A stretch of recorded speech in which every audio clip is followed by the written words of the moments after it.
Y'all know it's Mindful Monday. We got to test that revolution.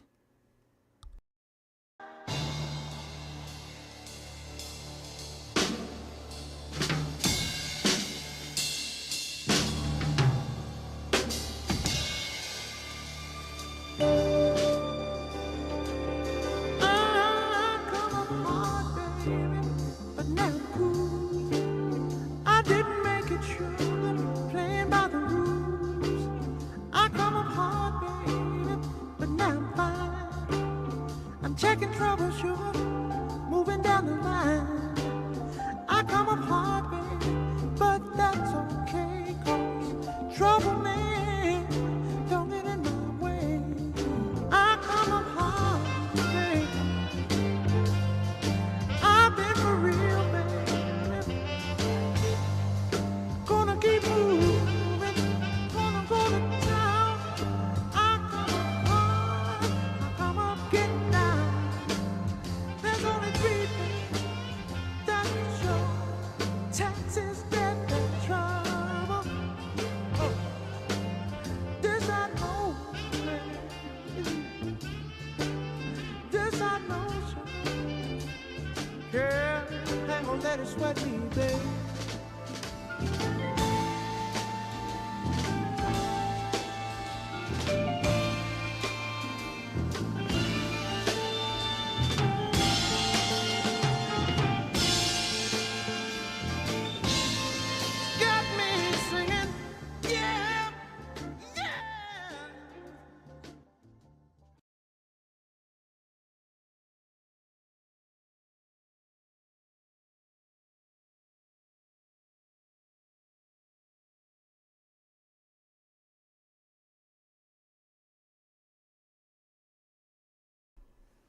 Got a special treat for y'all.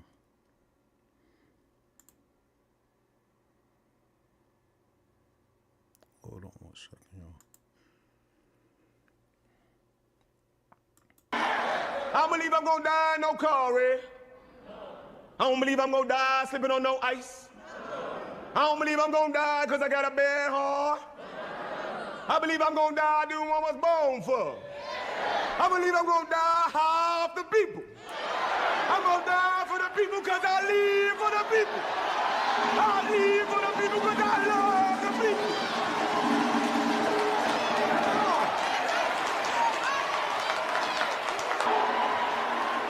You can murder a liberator, but you can't murder liberation. You can murder a revolutionary, but you can't murder revolution. And you can murder a freedom fighter, but you can't murder freedom. I said, hey, a revolutionary. Hey, a revolutionary. Hey, a revolutionary. For peace, they're a bunch of megalomaniac warmongers, and they don't even understand what peace means. And we've got to fight them. We've got to struggle with them to make them understand what peace means. Like we always did, if you actually make a commitment at the age of 20, and you say, I don't want to make that commitment, only because for the simple reason that I'm too young to die, I want to live a little bit longer, what you did, you did already. I'm saying something that might wake up some other exploited people and some other oppressed people, and if all these people ever get together, then these pigs that are exploiting us, we'll be able to run them into the lake. That's why they want to get rid of us. I don't believe I'm going to die from splitting on a piece of ice. I don't believe I'm going to die because I got a bad heart. I don't believe I'm going to die because of lung cancer. I believe that I'm going to be able to die what I was in the thing that I was born for. I believe that I'm going to be able to die high off the people. I believe that I will be able to die as a revolutionary in the international revolutionary proletarian struggle. Why don't you live for the people? Why don't you struggle for the people? Why don't you die for the people?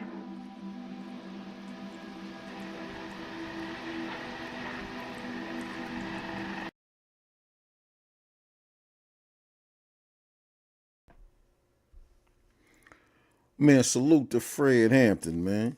Chairman Fred, man. And all of the sacrifices he made, man, in the revolutionary interest of our people, man. I was just thinking, y'all, Mindful Monday, right? And Gil Scott said the revolution will not be televised. Maybe we'll get out of here with Gil, man. That ain't a bad idea, man. Let me look up Gil real quick, man. There you go. Yeah, there go Gil. All right, we're going to leave up out of here with Gil, man. But in the interim, right? Mindful Monday, I was just thinking, man, you know, I'm lately, I've had this thing about, you know, the state of the affairs of the LA gang culture and, you know, what's affecting it. Where's the mind at of the LA gang culture, right? What is causing our failure to unite? What's working against us? What are the elements that are working against our rise, right? And are we aware of those things, right? On this Mindful Monday, right? Because we looking at a lot of things. Let me show y'all something too. Cause this how your brother snack. It's one of the ways I snack. Y'all know what that is? I know y'all see the bite out of it right there. This is another bite. Y'all know what that is right there? That's that yellow meat watermelon. And it is seeded. Stop letting them tell you it ain't got no seeds. You see that seed in there? See the little seed in there? I eat my seeds.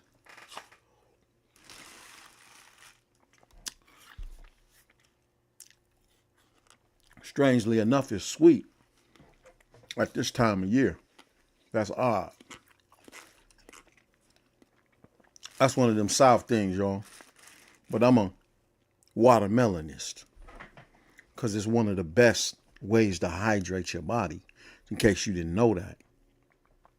Eat you some watermelon, y'all. Even if it's what they call not seeded and you can't find seeded watermelon as a priority, right? Eat it seeded as a priority. But if you can't find seeded watermelon, what you call seedless watermelon is better for you than the water you drink. Just so you know. I mean, you know. Don't take it from me. Look it up, man. Google it. So anyway, revolution, man. Thinking about the mind state that was the closest impact, the spirit that was closest to impact the founders of the Crips and Bloods, man. It's them brothers right there, man. I'm looking at it, right? But them brothers are born out of the nation, right? That whole spirit of revolution and the manner in which it was conducted, right? Those brothers were sitting in the back seat listening to Malcolm. In case y'all didn't know. Yeah.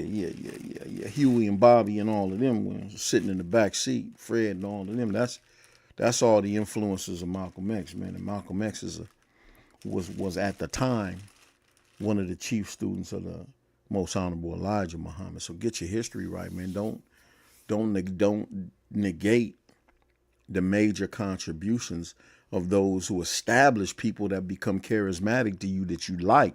You're going to fall in love with the character and miss the person who produced the character. That's kind of like, I don't know.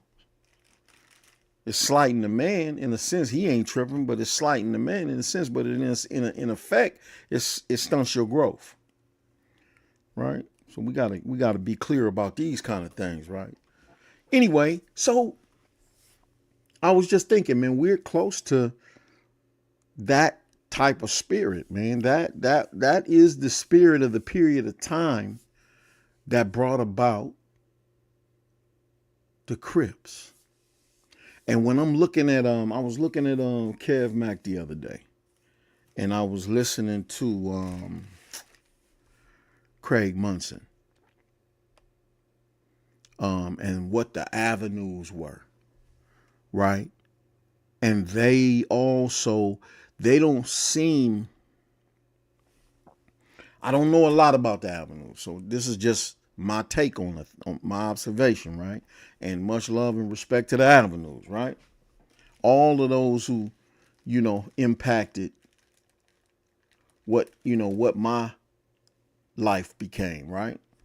And is becoming, right? I'm grateful for your contribution. Don't ever look at it as I'm being ultra critical, but I have to take a critical look at the influences, right, of my own beginnings. I'm always concerned about that. Some of us don't give a damn about that because they don't really qualify the person in the mirror to begin with. I have to do qualification, right? I have to. I got to qualify it because we're looking at a period of time right now where the suggestion is running so high, man, that all of what we gave our lives over to was for nothing, man. And we got to be careful about accepting that on the basis of the prevailing idea in the moment. Moments pass, right? Every movement consists of several moments, right? And moments within a movement have passed and continue to pass. We are in a movement. Some of us are just in a moment, but the overall perspective is a movement, y'all. Right? We in a movement. And I was looking at one of my student ministers, man, back in Houston, brother Robert at the time, Abdul Halim, man. He used to say, man, the Crips ain't nothing but the bastard child of the Panther Party. And when wise people like that drop stuff on you like that, right? He dropped that on me over a decade ago, man. That was over 15 years ago he said that to me. And I've been processing what he said for 15 years. Comparing it as it would pop up as a thought, comparing it to my experiences, comparing it to subsequent information that I had, because at that point I had some information. At this point I have more information. So when somebody drops a caveat, a nugget, a jewel on you, right? You don't have to look at it and consider it only one time. You can reconsider it. You can go back and you get some more information, man, and you can do a thing better, right? Same thing happens with considering a point of view, right? Man, my point of view right now ain't the same point of view I had in 1982.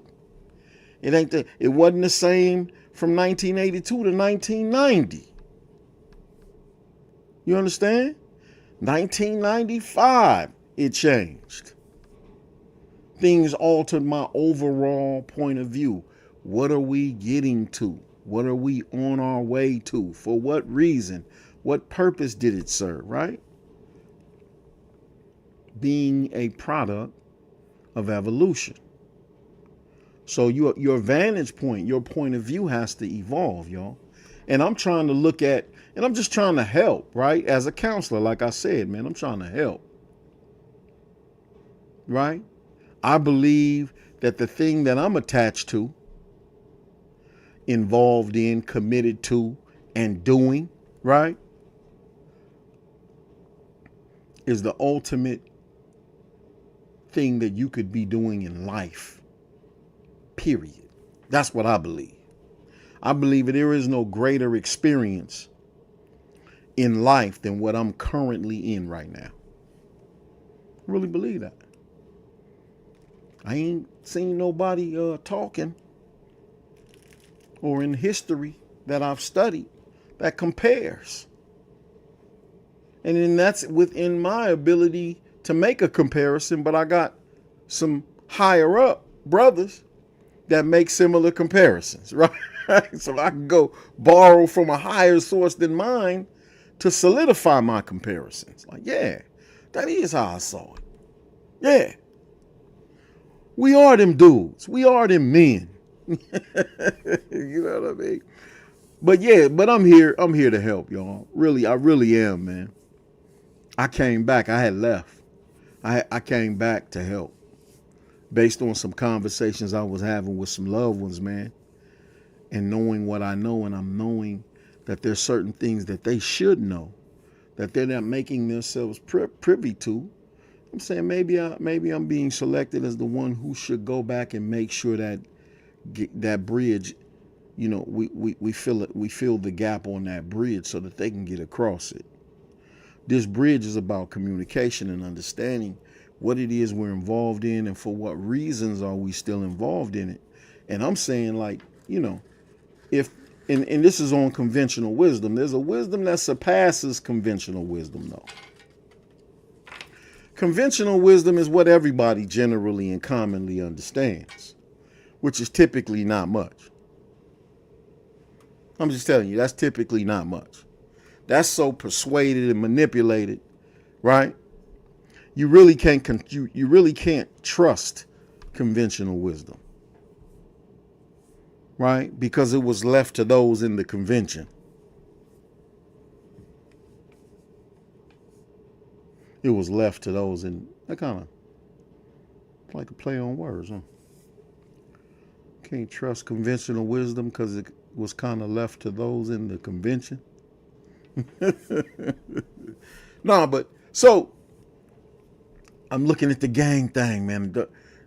Let me be there, y'all. Correct me if you. I just ask for if somebody sees the position I'm taking or something I'm stating to be factually incorrect or they disagree with my conclusion or assessment. Drop a comment, man. Say something. Right? I don't know everything, man. Right? I can get the answer, though. I can get the answer. If I don't have the answer, I can go get the answer. Right? So let's get to an answer. Let's get to a solution to this problem, right? If I'm the problem, let's solve me, right?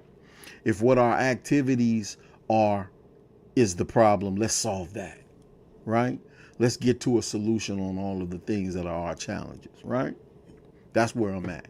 So I'm looking at the gang thing again, right? And I'm saying in the spirit of how it began, right? The spirit, not the act, but the spirit that produces the act. You understand the difference?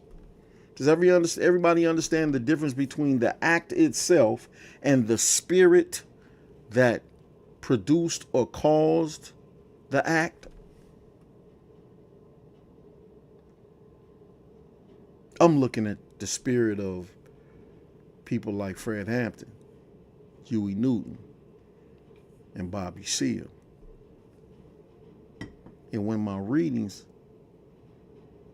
I think it was Eldridge Cleaver on that Soul on Ice where he said it got turned up when he joined them. It turned up, right? The volume went up, and it was war with the police basically, man. And they get into this language, neo-colonialism and fascism, and they have this language, right?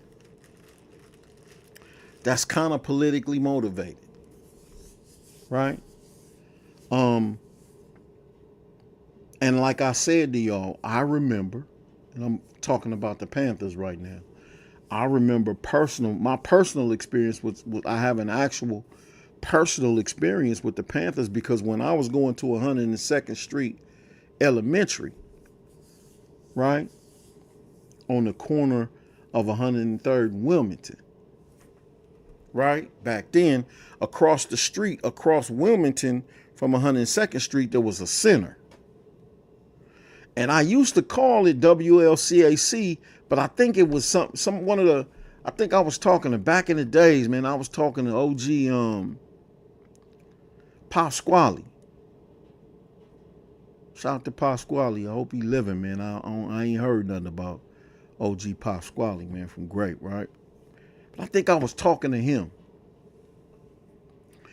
because I was remembering when him and some of the OGs used to ride the 10 speeds remember the 10 speeds used to have all the reflectors and lights on them and the boom box on the little radio and stuff on the back of the 10 speeds and all that. I seen an incident with Pasquale on the bike issue before, right? And I was telling, we was in some prison. Hold on, y'all. Hold on one second. I gotta clear something up real quick. Shouldn't take me but a second to get that cleared up. Let me see. Hold on.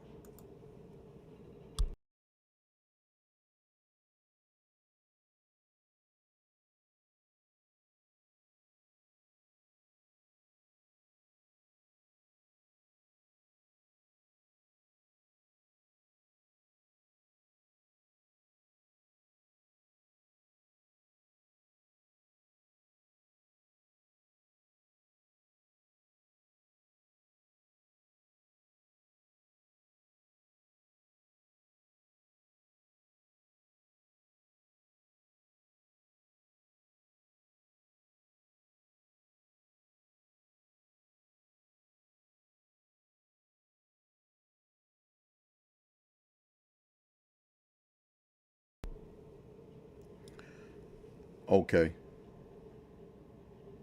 Damn, y'all kind of messing me up right now.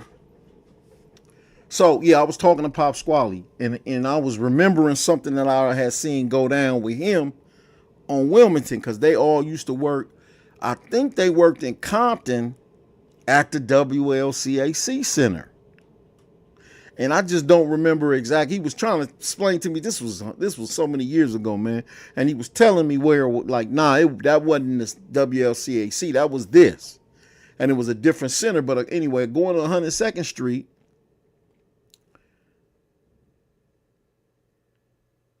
wow. Going to 102nd Street Elementary, across the street from there was this center, right? Across Wilmington from 102nd Street. And it was this center. And the center used to be in the mornings, Monday through Friday. The Panthers had like they would feed you breakfast, right? Have a lecture while they was feeding the breakfast. And they would give us a little literature and whatnot. And we would go to school every day. It was swine in the meal. We're not knocking them, but you know, people do according to what they understand to do. Right? It was a part. It wasn't the highest part. It was a part though.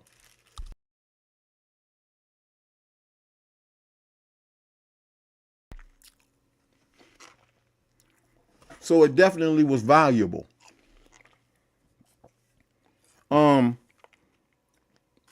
But I remember seeing them.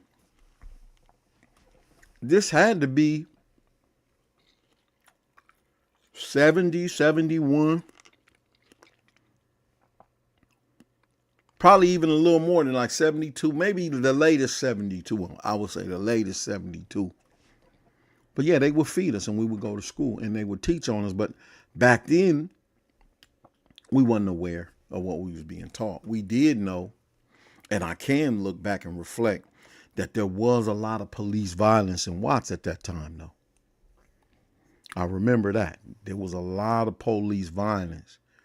Police always chasing one of the homeboys, like the OGs. They was always having like shootouts, and it was always some gun at gunplay. And the police was always, you would hear that they had rousted somebody in the alley, shot somebody and killed somebody in the alley, and up and down Wilmington back then. And I told this story to some extent before, but up and down Wilmington back then, MLK used to be across Imperial. So you would always see the ambulance would always be going down our street, man, right in front of our house, because we lived right on Wilmington, facing Wilmington and 106. But the activity with the police, there was some fear mongering in that. The police would it would seem like, because I remember being a little shorty, right? And how I had this fear in me of what the police would do to us, right? It wasn't just that they was the police and I was doing crime. So, you know, you had to worry about the police catching you doing a crime. That wasn't it. And they're supposed to protect and serve. They were supposed to be there for public safety. But growing up in Watts, I don't remember it being that way. I don't remember the police being there to protect and serve the community we lived in. I remember the police being in the community we lived in for the purpose of us being fearful of them. Like it was because they'll shoot your ass. You know what I mean? They'll kick your ass. It was always that. That's what I recall about the police when I was young, until I got to the west side, right? When I got to the west side, that was 74. And the police, it's just one that I remember that was a police who you would consider to be, this dude ain't a bad cop. It was only one. And that was Barbello. But Barbello ended up being similar to that later on. So I guess it was an age group thing. Like the younger ones, he tried to take to us and throw the footballs and baseballs and shit with us when we was little, right? But the homies who was like a couple of years older than us and stuff, doing their thing, he would get into fights with them, right? So overall, my experiences, I don't know about yours, right? But if you black and you grew up in Los Angeles County, you know what I'm talking about the police. The Panthers were responding to police violence. That's what I get from that. That was the driving force for them, was responding to police violence in our community, right? Which is white violence in our community. It don't need to just be the spook hunters, because the police was worse than the spook hunters in some cases. And I don't have a history of the activity. I never encountered spook hunters. I encountered angry and dangerous white people, right? But I never encountered them specifically as a organized group like the Klan, and I didn't personally encounter them in their organizational, garb or appearance. I never saw them like that, other than on TV. But I knew they existed, right? Coming up, we were shown. So now they have different version of history that they show. We talking about elementary school, man. You gotta process the effect and the impact of the imagery that they gave us when we were in first grade, first, second grade, kindergarten, man. They showing us. I remember going to Alcott Elementary School in Riverside, and they would show us videos of the civil rights struggles and white people turning fire hoses on us and beating us in the streets. And it would be like you would feel ashamed. It was like a shame to be black kind of thing when you was around all these, well-to-do white children in the school, right? And they're looking at what we're looking at, and they're like laughing about it. And we're like ashamed of it. If I don't know who all felt the same way, I felt about it because we didn't have anybody to guide us to go have a conversation about that after we were impacted by it.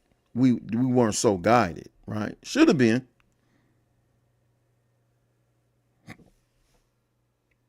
But it didn't happen that way, man, unfortunately. And these are some of the psychological impacts that actually persuade your decision in the future. From an instant experience like this, you lash out. Like, I could see being a Crip, being a part of me lashing out and finding a way out with that energy to express myself and to come into myself, right?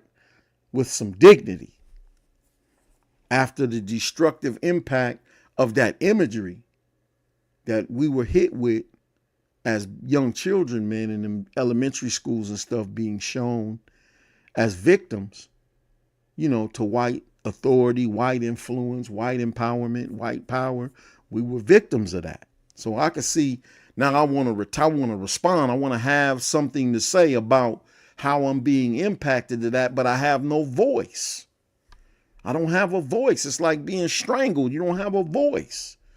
You a young, first grader, second grader, man, you don't have a voice. So now you just learn to cope with that kind of thing. What a thing to have to cope with, man.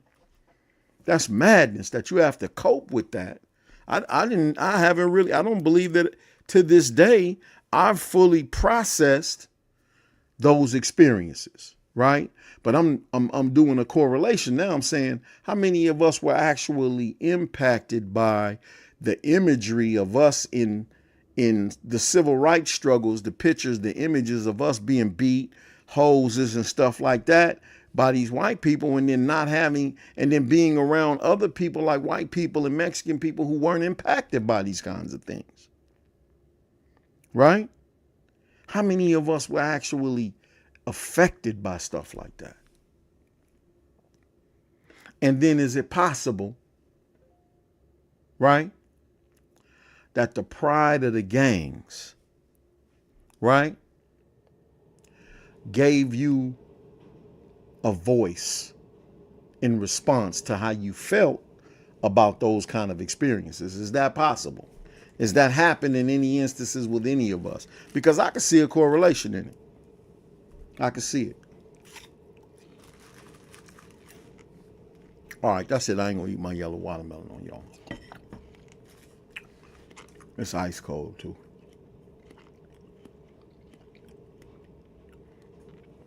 But with that being said, Mindful Monday, y'all.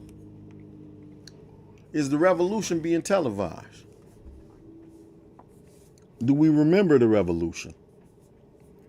Do we remember the purpose of the revolution? As gang members, do we still remember? Do we remember Monster coming out and saying CRIP means clandestine revolution in progress, or community revolution in progress, changing the giving meaning to the acronym CRIP, making it an acronym and then giving meaning to it. Does everybody remember that? Did you agree or disagree when he did that? Did you see value in it, or did you see something negative in it? What'd you see?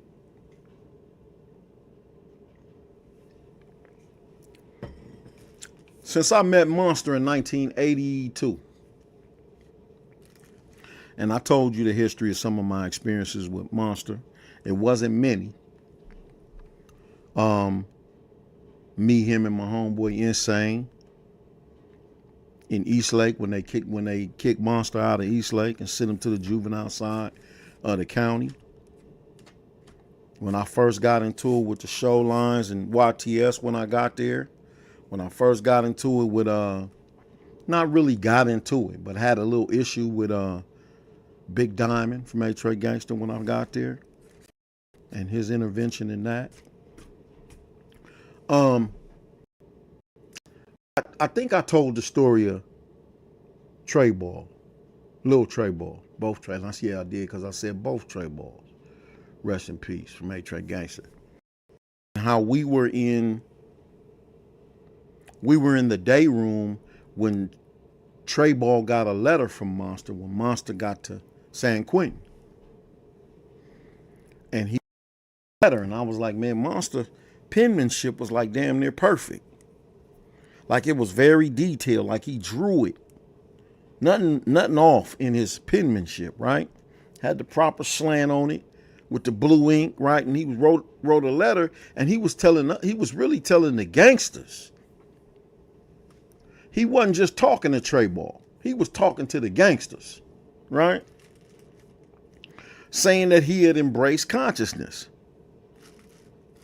and that he would no longer be considered to be called by the name Monster Cody, but he would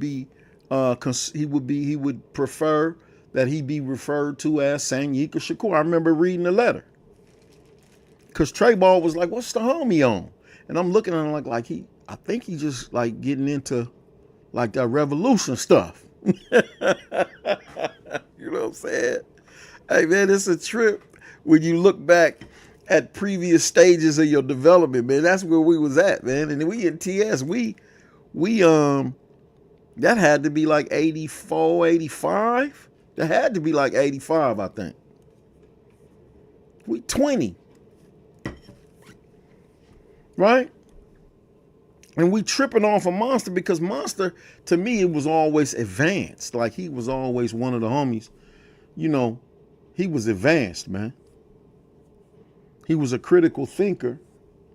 You know, he was turned up with all the work and all that, but I'm talking about he was a critical thinker. We got homies we got a lot of turned up homies that just don't think critically. right? Monster had both of those things, right? I admired that. I wanted to be that. Like, I want to be intelligent. I don't want to be no dumbass goon. I don't want to just be that. You know, I get that from my mama and them, man. I ain't want to just be no dumbass goon. But in light of that, consciousness, coming into consciousness, looking at the landscape of the homies, right? The Crips, the Bloods, right? And coming into consciousness and awakening so that we realize at some point we're serving a higher cause. While we're affiliated at this level with the gangs and all of that stuff, we're actually involved in a higher cause. Some of us are yet unaware of the higher cause. Right? That's why the struggle is so severe for us to get up and see over this edge that is suggesting to us that the history of being a gang member served no purpose. It was for naught. I totally disagree with that. It can't be that. Right? On this Mindful Monday, y'all, we're looking at an internet.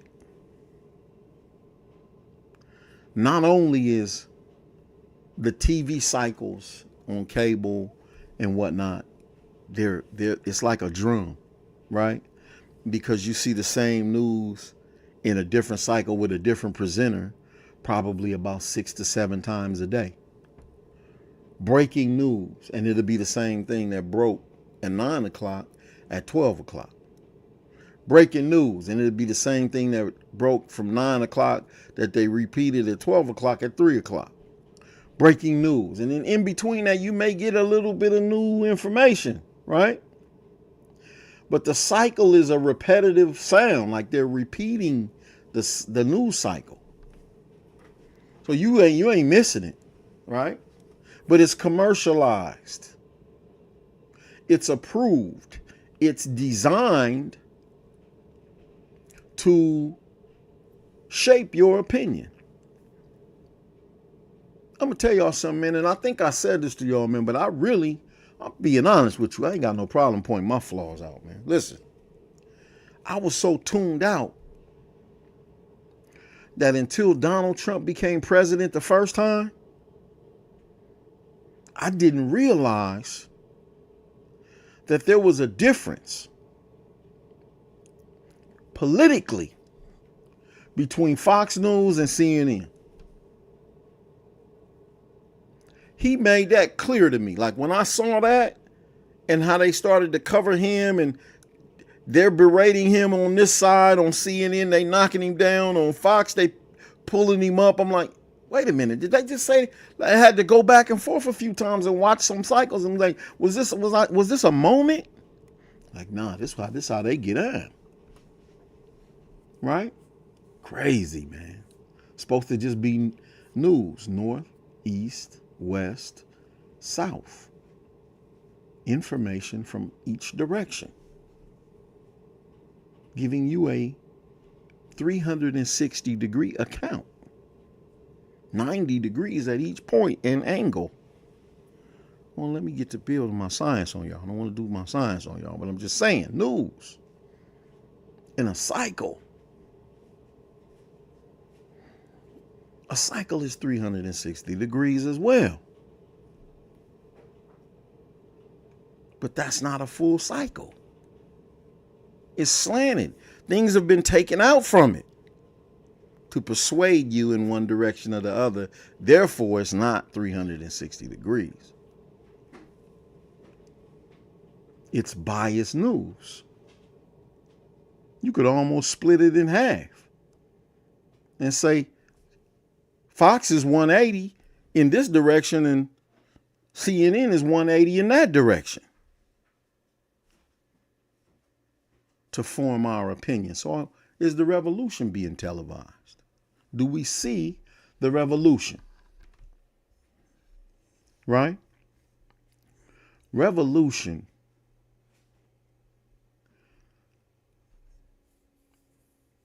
means change in the context of what we're talking about. Change for us is breaking the cycle of all of the social conditioning that we've undergone. Since I'm gonna put a date on it. It's longer. It's much longer than that. But there's a scheme for social conditioning since 64 with the Voters' Rights Act for civil rights and the civil rights push. The scheme, right, of that dynamic, right? That push for social conditioning is not the same scheme. It's not exactly the same scheme as its predecessor, which was Jim Crow. Or, as our brother Joe Madison would put it, in the upgraded version of it, it was the James Crow Esquire, right? More of the same, but they changed the language, or they manipulated the language in order to get there on the same points, right? Revolution for us is changing that narrative, getting free from that narrative. That's why the revolutionary is also a freedom fighter. Some of y'all don't even believe you need to be freed from anything. You hear this, free your mind, right? Free your mind from what? What do you need to free your mind from? Because y'all good, right? Man, listen. Shout out to Big Sad 1900, man. I was listening to, I don't do a lot of this, but I got to modernize my understanding a little bit of what the young brothers is talking about. If I'm going to communicate with them, I got to understand what they're talking about, right? I didn't realize I had lost touch. Like cause I went off to I went in a cave, right? And studied. I went to a training course and went in a cave to learn certain things like a monk. You know, like I sat with Guru Nanak and Confucius and greater men than him, the Most Honorable Elijah Muhammad, the Honorable Minister Louis Farrakhan, sat with them and just built for years, right? And in doing that, I kind of disconnected. And when I came back, I thought I was good. So I'm watching the other day. Listen, man, don't tell me I'm the only one this happened to, man. Because I'm watching the other day and Big Sad threw an event. I don't know how long ago the event was, etc. But he threw an event. I can't stop eating that yellow watermelon, yo. Somewhere in Orange County. And it was a rap, you know, entertaining. It was entertainment. He let a few dudes get the mic and get down on the crowd. He was performing or something like that. It was like a concert. But when 4 Extra got in the picture and he started talking, right? Man, he lost me. I gotta keep it real, man. He lost me. And he was saying the same thing. He wasn't saying different stuff. He lost me in repetition of what he was saying.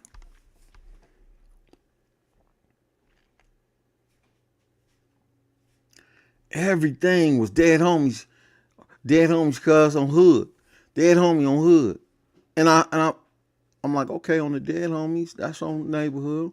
I understand that language, but it's the way he's saying it ain't the way I've ever heard it before. Right? Because back in the days, right, when we would talk like that, it was I can't think of anybody I remember that was like that. I start trying to look for a comparison to say, now, who used to be like that? Like, nigga, that's on gangster, cuz. My mama, cuz. That's on everything. Gangster. Like every other word. I don't remember nobody who did that like that. Right? But I'm like, maybe he just like turned up like that. I don't know. But he just kept saying it. I'm finna on hood. I'm on the dead homies on hood. We did on hood. We did that and on dead homies. And I said, hold on one second, y'all. Who is that?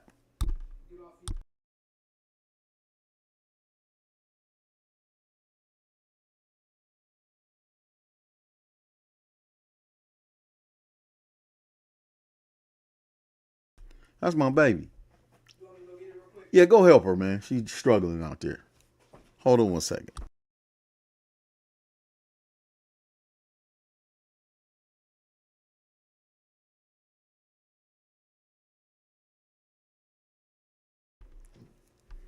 Anyway, so I couldn't, well, I got to replay that because I couldn't find anybody in my history that was like that. And I was saying when we would do that, it was something wrong.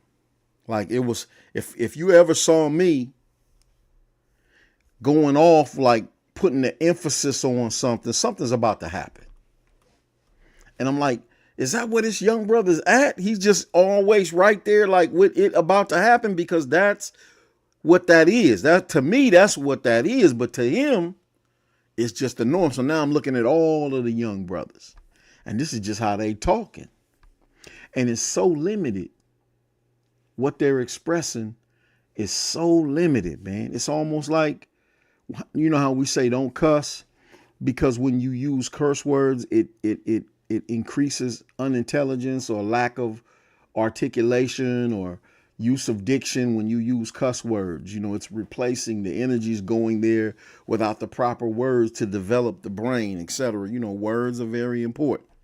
Language is very important. It develops the brain. You can't describe anything in creation without a word. Everything is a word. What value is there on a word? And then there's the divine logos, right? Which is the ultimate meaning and sound of each consonant, each letter in the universe, right? Words get deep, man, powerful. But then we've gotten into a culture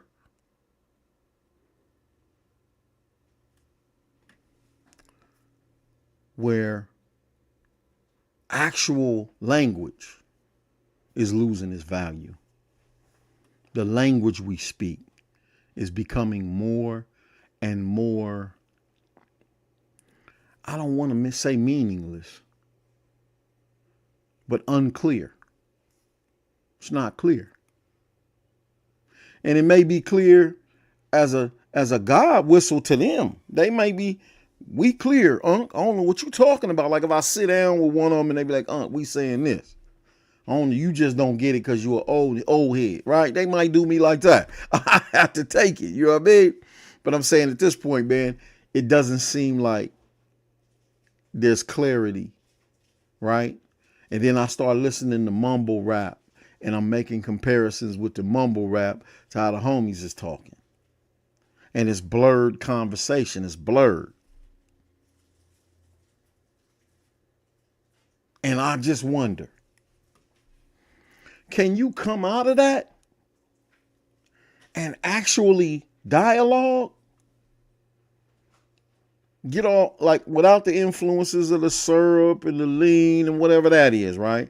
And the pills and that, whatever that is, and the you know, the spice, the rice spice weed and the real weed and the liquor and all. When you get off of all of that, can you have like a real decent conversation and communicate and convey your point? I've seen Big Sad talking a way where I understood him. Right? I've never really listened to 4Extra, but the event was beautiful. The event was progressive. The event was an indication that we could fix these problems. Really. We don't need to change our young brothers. We just need to make sure that they have certain things as tools to help them deal with the life that they're in. Right? It ain't all about money. You got to have money. Money solveth all things, right? Money is very important. It's right up there next to oxygen, right? So you got to have your bread. But a fool and his money soon parts. Money doesn't stop you from being a fool, right? Now you could take some money and get some training to not be so foolish, right? You could get a lesson to not be so foolish without any money. So money isn't the predicate for foolishness, for resolving the matters of foolishness. It's not the predicate, right? So with that being said, man, where we at, man? Where we at, man? Do we understand that we're looking at a televised revolution? And it's not a good one. It doesn't indicate anything good for us. What we're seeing on a daily basis is the deterioration of our morality.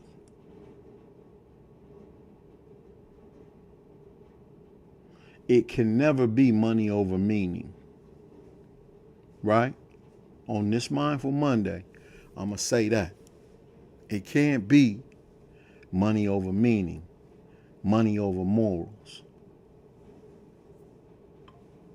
As important as money is, it can't take precedence over meaning and morals. Something to think about. When I'm out here talking to y'all, it's just something for you to consider. Like I say, if it helps you, use it.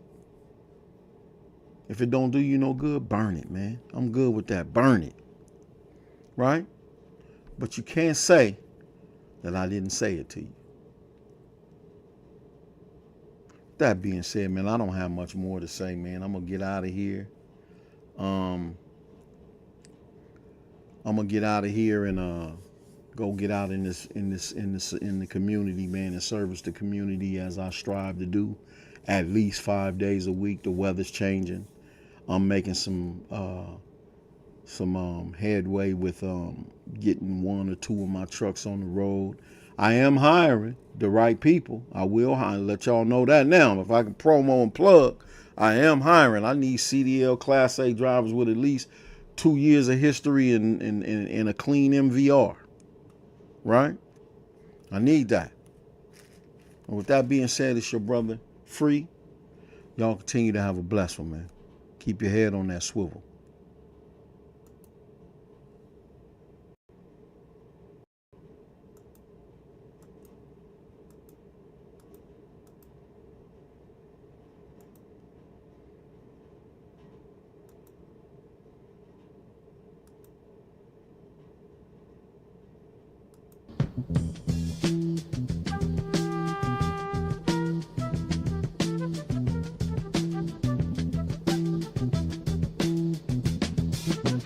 You will not be able to stay home, brother.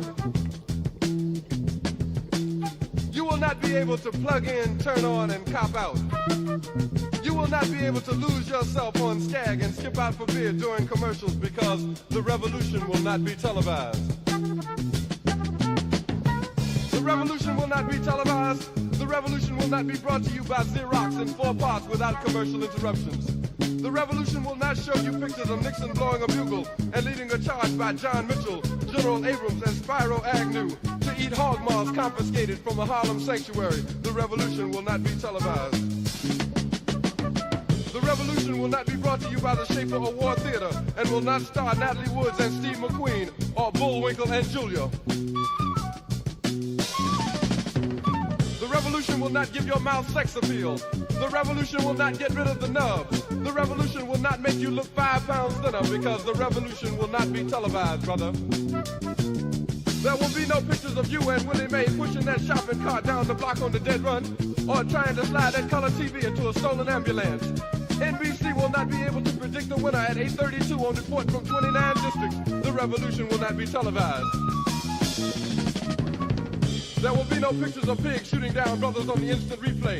There will be no pictures of pigs shooting down brothers on the instant replay. There will be no pictures of Whitney Young being run out of Harlem on a rail with a brand new process. There will be no slow motion or still lights of Roy Wilkins strolling through Watts in a red, black, and green liberation jumpsuit that he has been saving for just the proper occasion.